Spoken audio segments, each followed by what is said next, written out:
Glória a Deus, glória a Deus. Sentado em pé como estamos,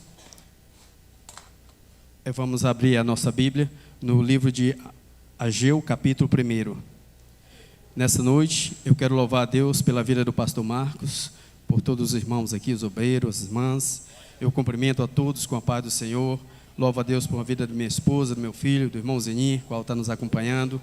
Que Deus em Cristo abençoe cada um dos que estão presentes aqui. E vamos deixar que Deus fale no nosso coração. Eu confesso à igreja que de mim eu não tenho nada para oferecer, mas eu tenho um Deus que tem tudo, que é dono dos céus e da terra, e Ele está aqui porque eu já senti a presença desse Deus. Louvado seja o nome santo do Senhor. Glória a Deus. Ageu, capítulo 1. Louvado seja Deus. Vou ler com os irmãos. No ano segundo do rei Dário, no 6º mês, no 1º dia do mês, veio a palavra do Senhor pelo ministério do profeta Ageu a Zorobabel, filho de Salatiel, príncipe de Judá, e Josué, filho de Josadaque, o sumo sacerdote, dizendo: assim fala o Senhor dos exércitos, dizendo: este povo diz, não veio ainda o tempo em que a casa do Senhor deve ser edificada. Veio, pois, a palavra do Senhor pelo ministério do profeta Ageu, dizendo: é para vós tempo de habitares nas vossas casas forrada, e esta casa há de ficar deserta? Ora, pois, assim diz o Senhor dos exércitos: aplicai os vossos corações aos vossos caminhos, semeais muito e recolheis pouco, comei, mas não vos fartais, bebei, mas não vos saciais, vesti-vos, mas ninguém se aquece, e o que recebe salário, recebe num saco furado. Assim diz o Senhor: aplicai os vossos corações aos vossos caminhos, subi ao monte, trazei madeira, edificai a casa, e dela me agradarei, e eu serei glorificado, diz o Senhor. Olhaste para o muito, mas eis que alcançaste pouco, e este pouco, quando o trouxeste para casa, eu lhe assoprei. Por que causa? Disse o Senhor dos exércitos: por causa da minha casa que está deserta, e cada um de vós correi a sua própria casa. Por isso retém os céus e o orvalho da terra retém os seus frutos, e a terra retém os seus frutos. Amém? Vou orar com os irmãos. Amado Deus e eterno Pai, nesta noite, Senhor, eu venho pedir ao Senhor, Pai, a Tua presença, ó Pai, a Tua bênção, o milagre nessa noite, ó Pai, e que a Tua palavra alcance os corações, meu Senhor, e assim, Pai, possamos estar aqui cumprindo e fazendo a Tua vontade, ó Pai. Em nome de Jesus Cristo eu te peço e por fé te agradeço. Amém, Jesus. Glória a Deus. Aleluias. Cidade destruída. Jerusalém agora é ruína, muros caídos, fendido. O povo retorna, mas o povo não constrói o templo do Senhor. Esses templos destruídos, não existia prosperidade.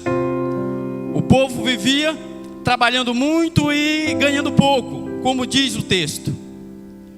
Mas para que vocês entendam o que aconteceu nessa época do profeta Ageu, eu vou voltar a alguns livros da Bíblia. Eu vou voltar em 1 dos Reis, capítulo 6, onde a construção desse templo pelo rei Salomão. Naquela época, Davi propôs em seu coração de construir uma casa para o Senhor.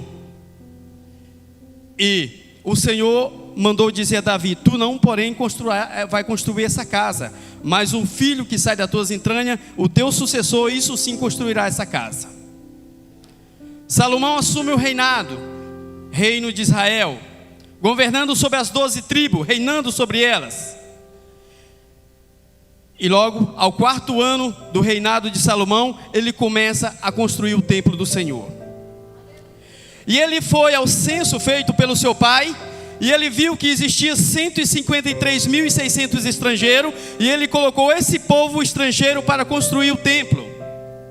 80.000 homens nas montanhas cortando pedra, 70.000 homens carregando, e 3.600 inspetores que governavam esse povo para o trabalho.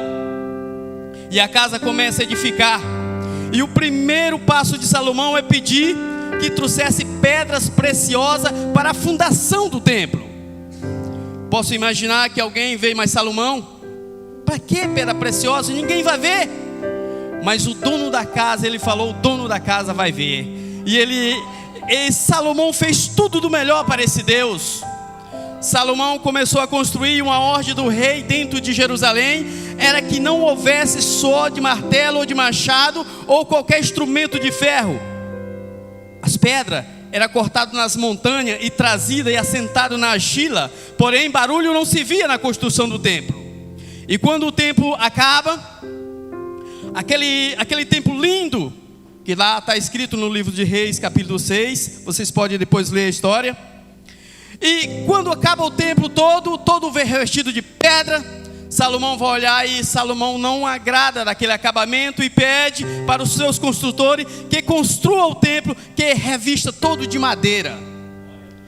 E quando revestiram todo o templo, Salomão vai olhar novamente a construção. Salomão não agrada. Salomão pede para revestir todo em ouro, revestir tudo, todas as paredes, todo o soalho da casa, por dentro e por fora, de ouro puro. Era esse, mão aberta, homem que queria o melhor na obra, como seu pai tinha lhe pedido, Davi tinha pedido. Mas Salomão, por não andar direito no estatuto, na lei do Senhor, ele começa a perverter o seu coração com mulheres. E o Deus tinha falado de algumas nações: não busque mulher para vocês, principalmente do Moabita, dos Amonitas. Mas Salomão desobedece ao Senhor no passar do tempo, e ele busca esse povo para dentro de Jerusalém e casa com Moabita, desagradando a vontade do Senhor. E começa o pecado a entrar dentro de Israel. Começa o pecado fluir, e o povo vão esfriando, vão deixando a casa do Senhor aos poucos. Depois que Salomão morre, seu filho Amon assume o reinado.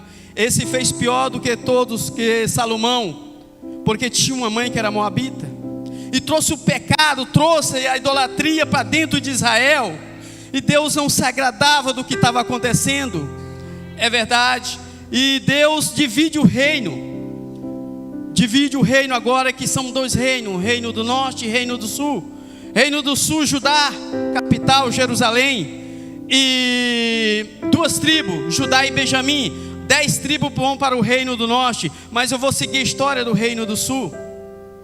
E é verdade que enquanto nascia um rei que botava a casa em ordem, que expulsava a idolatria, mas nascia outros reis que trazia novamente, que fazia o povo pecar, que se afastava o povo da casa de Deus. E quando chega em Amon faz pior do que todos os reinos. Ele adora Moloque, queima seus filhos e faz coisa terrível dentro de Jerusalém. A Bíblia relata que nessa época as árvores frondosas, as árvores com copuda bonita, tinha idolatria debaixo de todas as árvores a outros deuses. Tinha muitos deuses já. Mas nasce depois de Amon um rei chamado Josias, que nasce debaixo de uma promessa que ele restauraria o culto da casa do Senhor, e ele queimaria toda a idolatria. Josias assume o reinado com 8 anos, e ele se converte a esse Deus de uma forma que não houve outro que se converteu de tal maneira. E ele restaura novamente. Ele chama o Safã e Ilquias e manda restaurar a casa do Senhor, porque estava fechada. E quando o profeta vai fazer a obra, que chamam os homens para fazer a obra, ele entra dentro da casa do Senhor, no templo, que estava fechado. E lá dentro ele acha a Bíblia. A Bíblia estava esquecida, irmãos. Já não se lia mais a Bíblia dentro de Jerusalém. E ele acha e ama, chama o escrivão Safã e começa a ler. Meu Deus, quanto esse povo pecou, quanto mal esse Deus vai trazer sobre essa nação. Leva na presença de Josias, e Safã começa a ler o livro. E Josias rasga suas vestes, joga terra sobre a sua cabeça e pede misericórdia ao Deus Todo-Poderoso, porque ele cria que esse Deus vai fazer o que ele tinha prometido nesse livro. ele manda consultar a profetisa Uda. E ela diz: é verdade, tudo que está escrito aqui Deus vai fazer. Mas fala para Josias, porque ele se humilhou, porque ele mandou consultar a mim, ele vai seguir, ele vai ter paz, ele vai dormir em paz. Não vai acontecer o que está escrito nesse livro nos dias de Josias. Glória a Deus. Mas Josias morre, e seus filhos Joaquim, Zedequias e outros assumem o reinado, e volta novamente a idolatria, volta o pecado. Deus levanta Jeremias e diz: Jeremias, profetiza, fala a esse povo o que vai acontecer. Senhor, eu sou uma criança. Como tu dizes uma criança? O que que tu vês, Jeremias? Eu vejo uma amendoeira. E ele diz: olha, tão certo como a amendoeira é a minha palavra, porque de todas as árvores frutíferas, a amendoeira é a única que dá na sua estação correta o seu fruto. Tão certo como a amendoeira é a minha palavra, vai se cumprir. Aleluias. E o que é que tu vê mais, Jeremias? Eu vejo um caldeirão de água fervendo da banda do norte. Ele do norte vem a destruição para o meu povo Israel. E Jeremias pregou, irmãozinho, a palavra. Ele levava, ele pediu arrependimento. Ele ia à porta do templo, ele falava ao povo, o povo não dava ouvido. Alguns pegaram Jeremias, jogaram no poço, bateram, chicotearam Jeremias, enjaularam ele. Mas ele pregava a palavra. Nos dias de hoje estamos pregando a palavra muito, mas não ouve mais, não dão crédito a essas palavras. Mas vem tempos que correrão de norte a sul, de leste a oeste, procurando essa palavra e não acharão. Amós prega isso no capítulo 8. Aleluias. Jeremias, eles trocaram os poços de água viva por poços que não têm água. Jeremias, eles largaram a palavra e adoram a Deus que não fala, Deus que não vê, e eles largam a minha palavra. Jeremias pregou, igreja. Jeremias chorava, porque Jeremias via que o povo ia sofrer. Jeremias via o sofrimento do povo que ia acontecer. Mas o povo não, de duro coração, o povo não dava crédito. Vem Nabucodonosor da Babilônia, aproximadamente 1000 quilômetros, sitia Jerusalém e leva o povo cativo. E aquele povo agora está cativo na Babilônia. Saudade da pátria. Salmo 137 vem nos refletir, vem nos falar: ah, que saudade de Sião, à beira dos rios da Babilônia. Ali nós chorávamos e eles pediam: cante para nós uma canção. Como cantaremos uma canção de Sião em terras estranhas? Se eu esquecer de ti, Jerusalém, que apregue-me ao paladar a minha língua. Se eu não preferir Jerusalém, a minha melhor alegria. O povo é cativo. Jeremias, no capítulo 29, ele profetiza que ficarão 70 anos. E o povo ficou 70 anos. Isaías, no livro de Isaías tem a profecia de Deus, que Deus levantaria um homem chamado Ciro, 150, que libertaria o povo 150 anos antes de Ciro nascer. A profecia já existia, irmãozinho.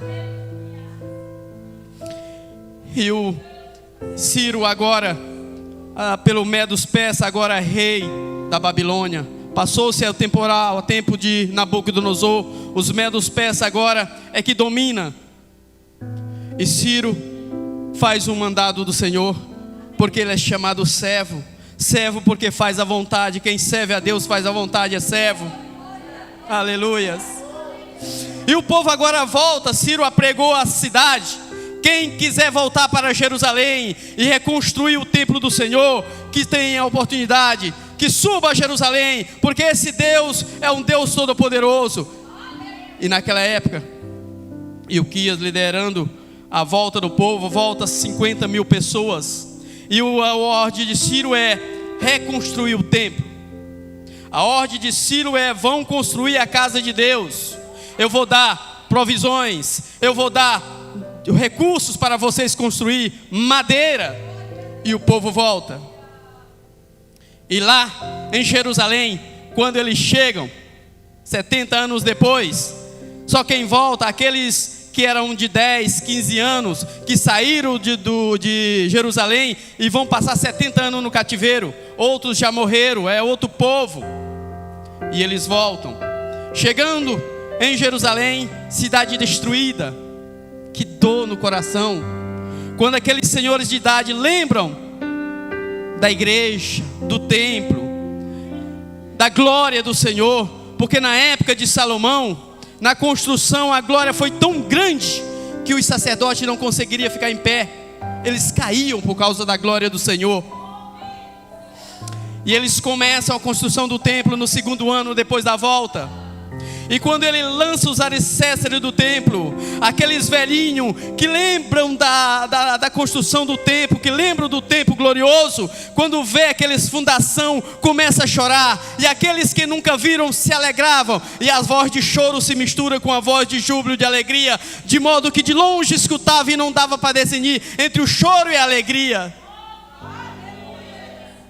Aleluia, Deus. Fala, Senhor. Aleluia. Mas nem tudo é só vitória, igreja. Nem tudo é só vitória. Existe barreira, fronteiras.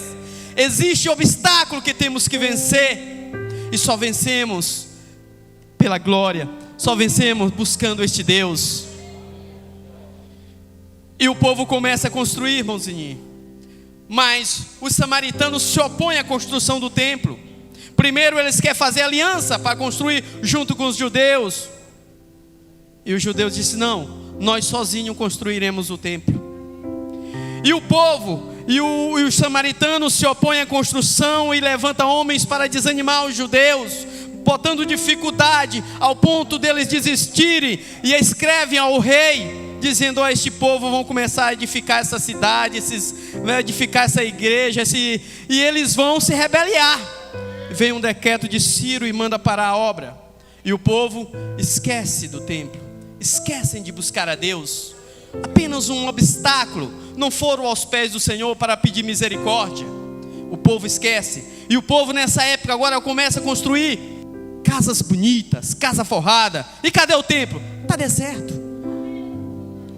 Está deserto. Mas eles pagavam preço sem saber, porque eles não prosperavam nessa época. A presença de Deus não estava, porque eles não se lembravam, eles não buscavam a Deus. E eles trabalhavam muito, ganhava pouco, plantava muito, colhia pouco. E o que ganhava botava em saco furado, assim diz o profeta Ageu, pela palavra do Senhor. Aleluia, glória a Deus. 16 anos aproximadamente, Deus usa um profeta chamado Ageu, que vai ao povo e chama Zorobabel, chama Josué, e o sumo sacerdote fala: Deus tem urgência da casa dele. Levanta, povo, e vão construir, busque madeira, constrói a casa do Senhor. E Deus ressuscita o espírito de Zorobabel e de todo o povo, e o povo numa só voz começa a construir o templo. O templo agora está construído. Ageu, na abertura, na inauguração, ele chama o povo e fala: quem entre vós estava aqui e viu a primeira glória dessa casa? Eu acredito que muitos velhinhos se levantou: eu vi, isso não é nada comparável àquela casa. Mas Ageu se levantou e diz: daqui a pouco Deus vai estremer a terra, Deus vai sacudir o céu, Deus vai visitar essa casa, e a glória dessa última casa será maior do que a primeira. Glória a Deus, aleluias, aleluias. E aqui nessa casa virá o desejado das nações, entrará nessa casa. Glória a Deus, aleluias, aleluia, glória a Deus. Querido e amados amigos que hoje me ouvem, eu fiz esse arrodeio todinho para lhe perguntar: como anda o templo do Senhor? Em 1 Coríntios 6, ele diz que hoje Nós somos o templo do Senhor, nosso corpo é o templo do Senhor, porque Ele habita em nós e fomos comprados com bom preço, preço de sangue. E nessa noite eu te pergunto, como anda o seu templo?